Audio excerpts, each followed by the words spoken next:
Namo Ong Vishnupad Paramahamsa Parivrajakacarya Ashtattara Satasya Srimad His Divine Grace A.C. Bhaktivedanta Swami Srila Prabhupada Ki Jai Ananta Koti Gaur Bhakta Vrinda Ki Jai Ananta Koti Vaishnava Vrinda Ki Jai. All glories to Srila Prabhupada, all glories to Sri Guru and Sri Guru Gauranga. Hare Krishna, dear devotees. I hope all you are doing well. Today we will be reading from chapter 20, Nectar of Devotion. Yesterday we have not read any topic because I was sick. So today we'll be reading from Nectar of Devotion, chapter 20, Transcendental Milo. So before we start today, we will pray first. Om Namo Bhagavate Vasudevaya. Om Namo Bhagavate Vasudevaya. Om Namo Bhagavate Vasudevaya. Om Ajnanatimirandhasya Jnananjanasalakaya Chakshura Unmilitam Yena Tasmai Sri Gurave Namaha. Nityanandamidam Sarvang Primananda Sandikritam Yanattam Sadatam Bande Nityananda Jagagurum. नमो महावतन्नाय कृष्ण प्रेम प्रदायते कृष्णाय कृष्ण चैतन्य नाम्ने गौरीतिशे नमः नारायणं नमस्कृतं नरं चैव नरोत्तमं देवीं सरस्वतीं व्यासं ततो जयमुदीरये जय श्री कृष्ण चैतन्य प्रभु नित्यानंद श्री अद्वैत गदाधर शिवासदि गौरभक्तवृंद नमो ओं विष्णुपादाय कृष्णप्रेष्ठाय भूतले श्रीमते भक्तिवेदांत स्वामिन्निति नामिने नमस्ते सरस्वते देवे गौरवाणी प्रचारिणे निर्विशेष शून्यवादी पाश्चात्य देशतारिणे हरे Krishna Krishna Krishna Hare Hare Hare Ram Ram Ram Hare Hare. So chapter 20, Transcendental Melo.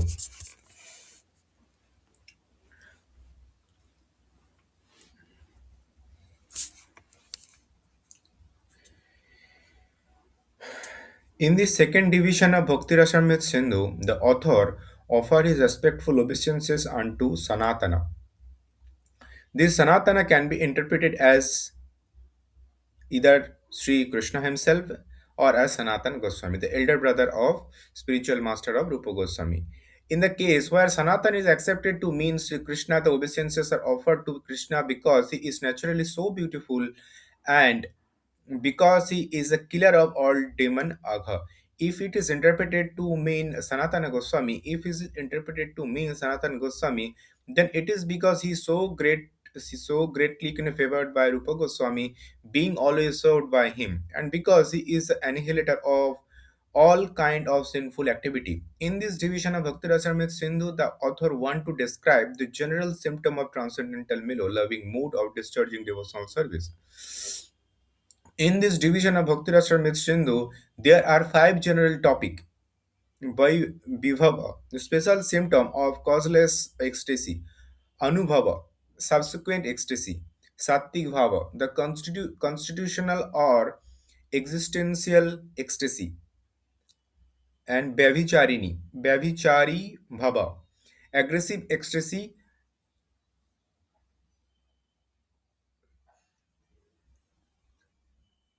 5,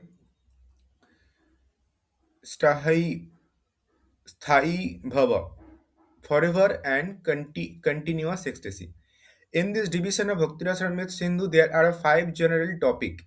In this division of Bhakti Rasamrita Sindhu, there are five general topic. One is Bhivava, special symptom or cause of ecstasy.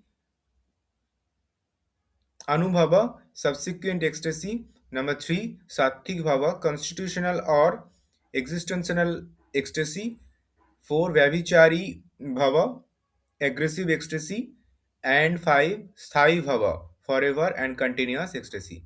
The word rasa used in Bhakti Rasamrita Sindhu is understood by different person differently because the exact English equivalent is very difficult to find.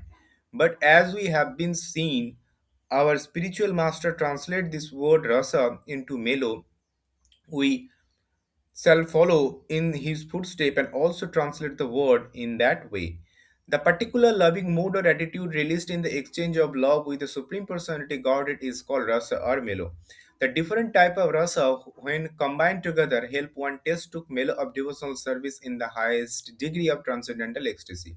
Such a position, although entirely transcendental of our experience, will be explained in this section as far as possible, following in the footstep of Rupa Goswami. Without relishing some sort of mellow or loving mood in one activity, no one can continue to perform such activities. Similarly, in the transcendental life of Krishna consciousness and devotional service, there must be some mellow or specific taste from the service. Generally, this mellow is experienced by chanting, hearing, worshipping in the temple, and being engaged in the service of the Lord. So, when a person feels transcendental bliss, that is called relishing the mellow. To be more clear, we may understand that the various feeling of happiness derived from discharging devotional service may be trimmed in the mellow or devotional service. The releasing of transcendental mellow in discharging devotional service cannot be experienced by all class of men because this sweet loving mood is developed only from one previous life activity or by association of an unalloyed devotee. As explained above, association with a pure devotee in the beginning of faith in devotional service. Only by developing such faith in the association of pure devotee or by having in one previous life executed devotional activity can one actually release the mellow of devotional service. In other words, this transcendental bliss is not to be enjoyed by any common man unless he is so extraordinarily fortunate as to be in association with the devotee or to be continuing his previous birth devotional activity. The gradual process of developing to the stage of devotional service is explained in Srimad Bhagavatam. First canto, the being is to hear about Lord Krishna in the association of devotees who have themselves cleansed their heart by association. Hearing about the transcendental activity of the Lord will result in one feeling the transcendental bliss always. It is also explained in Bhagavad Gita that one that for one who has actually come to spiritual platform, the first symptom visible will be and will be that he is always joyful. This kind of joyous life is attained by one's reaction to reading Bhagavad Gita or Srimad Bhagavatam, or else from associating with a person who are very interested in spiritual life of Krishna consciousness, specifically those who have made the determination to achieve the favor of Govinda by being engaged in transcendental loving service at his lotus feet. Being encouraged by such feeling, one who constantly engage in discharging the regulative principle of devotional service in such a kind of way as to please the Supreme Personality Godhead, develop two principles of compelling force, which come under the heading of Vibhava, thus one enjoy transcendental bliss. There are several origins or cause for this compulsive love of Krishna, such as the Krishna himself, the devotee of Krishna, and Krishna playing on the kind of flute, the effect in sometime loving and sometime stunned. There are eight transcendental symptoms found in the body during ecstasy, and all of them are possible only by a mixture of the above mentioned five ecstatic division. Without some mixture of these five ecstatic principle, one cannot release the transcendental bliss and the cause or basis for releasing transcendental mellow is exactly what we can mean by Vibhava. This Vibhava is divided into two, namely basic and impelling or impetuous giving. The Agni Purana, the description of Vibhava is given as follows. The basis from which ecstatic love is born is called Vibhava, which is divided into two, basic and impelling. In other words, there are two kind of ecstatic love. The object of basic ecstatic love is Krishna and his devotee. The Lord Krishna is the object of basic ecstatic love and his pure devotee, a reservoir of such love.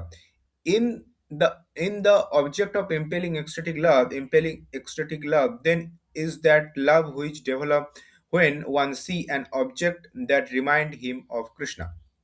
Lord Krishna, who is the possessor of inconceivable potency and quality of transcendental knowledge and bliss, is the basic cause of ecstatic love. Lord Krishna also became the reservoir impetus of ecstatic love by his different incarnation and expansion. In Srimad Bhagavatam, there is a statement in connection with the Brahma Bimohan Lila, which demonstrates something of this impelling or impetuous giving feature of ecstatic love. When Brahma was deluded by Krishna, who expanded himself into so many cowherd boy, calf, and cows, Krishna's elder brother Sri Baladeva, a direct expansion of Krishna himself, felt astonishment and said, "How wonderful it is that my ecstatic love for Krishna is again being attracted to so many cowherd boy, calf, and cow." He was struck with the wonder by thinking in this way. This is one this is one of the example in which Krishna himself the object that became the object and reservoir of ecstatic love in the impelling aspect.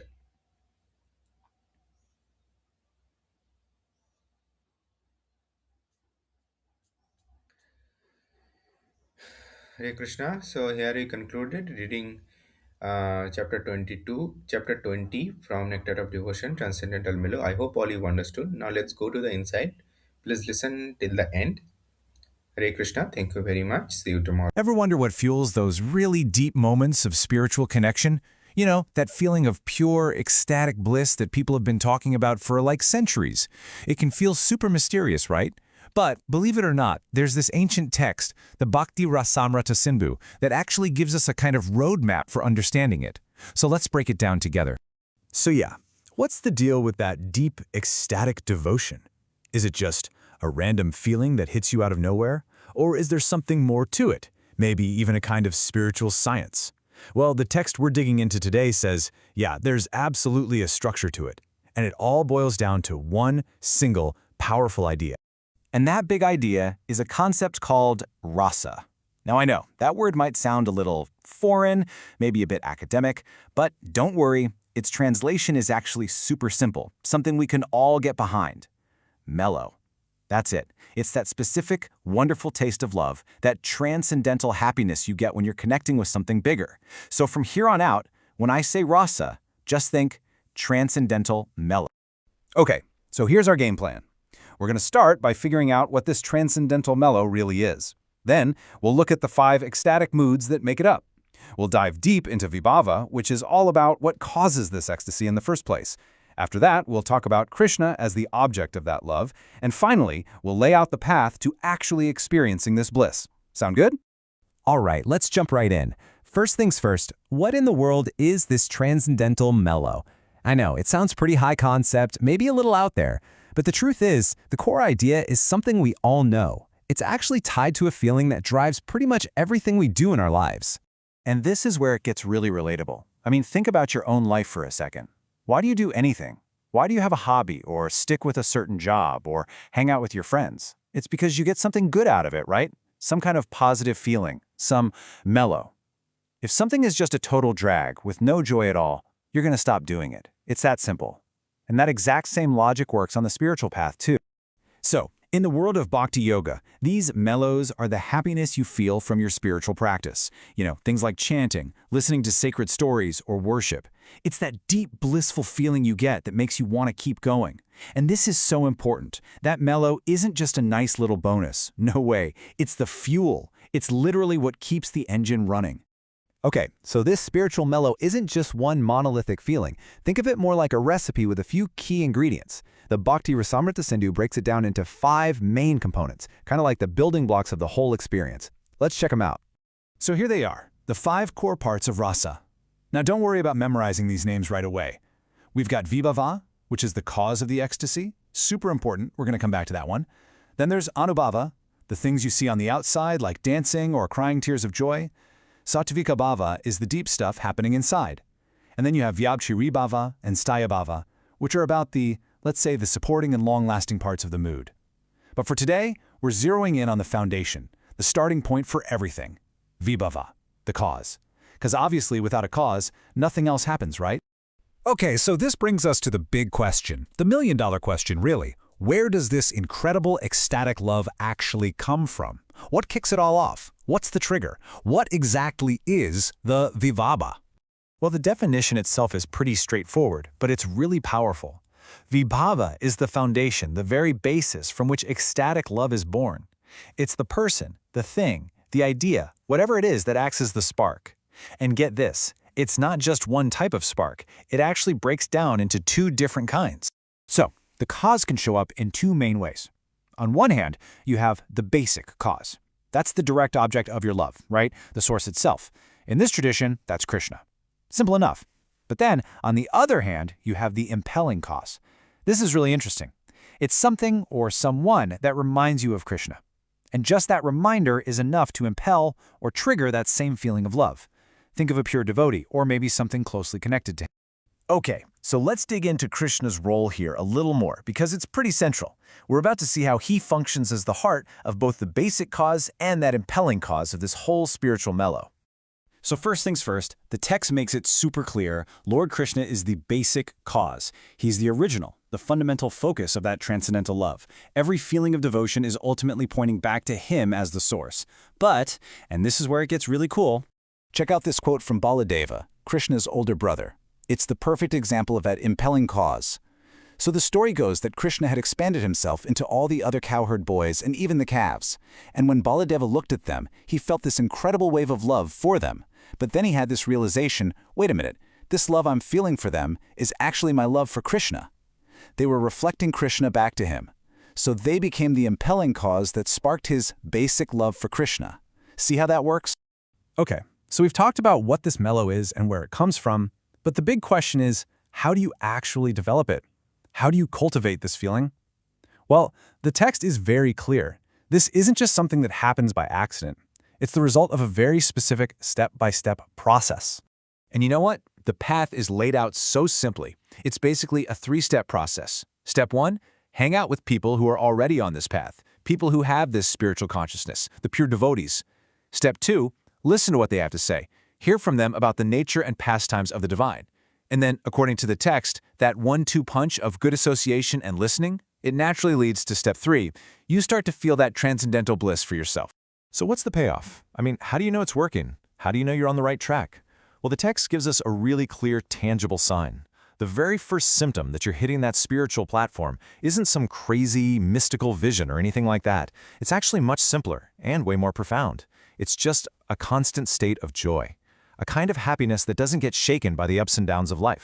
And that really brings us full circle. This ancient text gives us this incredible framework from mellow that comes from spiritual connection.